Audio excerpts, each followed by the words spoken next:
seorang syekh dengan tekonya. Mana cerita? Saya pernah cerita? Tak pernah cerita? Saya banyak kuliah jadi saya tak ingat. Ke tuan-tuan pun tak ingat? Tapi tuan-tuan gaya tak buat kitab ni macam ingat. Sebab Tok Syekh je buat kitab. Kisah seorang Tok Syekh miskin dengan kole dia. Tahu kole? Teko. Saya tak pernah cerita? Tak pernah? Okey, tak pernah. Aizat kata tak pernah tu kira tak pernah. Okey.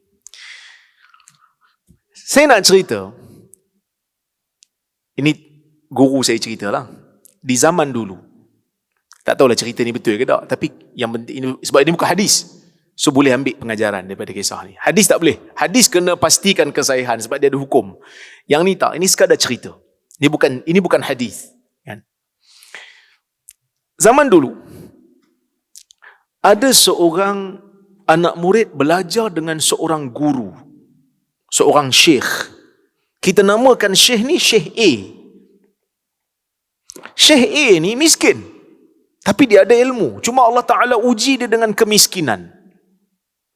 Dia miskin. Dia miskin sungguh. Dalam rumah dia tak ada apa. Melainkan tika untuk dia tidur dan kole untuk dia minum.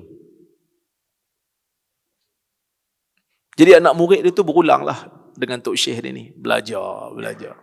Satu hari, anak murid dia ni nak pergi laksanakan haji. Jadi dia pun bagi tahu dekat Tok Syekh yang miskin ni. Dia kata, Tok Syekh, saya nak pergi haji. Ada apa-apa pesanan? Dekat Mekah sana, ada seorang syekh yang juga dulu guru aku. Nama dia Syekh B. Kau pergi dekat Mekah sana, kau pergi jumpa dia,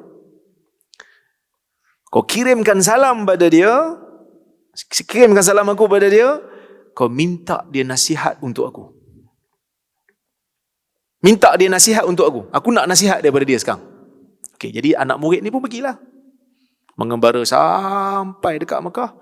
Dia pun tanyalah, selesai haji apa semua, dia pun tanya, mana Tok Syekh B ni? Saya nak jumpa, ini pesanan daripada Tok Guru saya di kampung saya. Orang pun tunjuk, kalau Syekh B ni lah rumah dia. Dia pun tengok rumah macam mahligai. Besar bukan main. Dia pun masuk. Masuk jumpa. Assalamualaikum, saya sekian-sekian, nama saya Fulan bin Fulan. Saya anak murid Syekh A.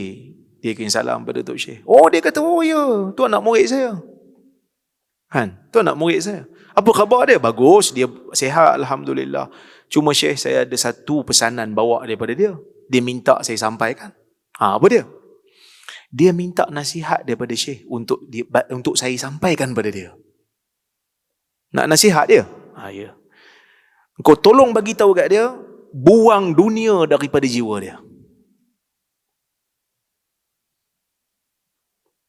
Anak murid ni dengar.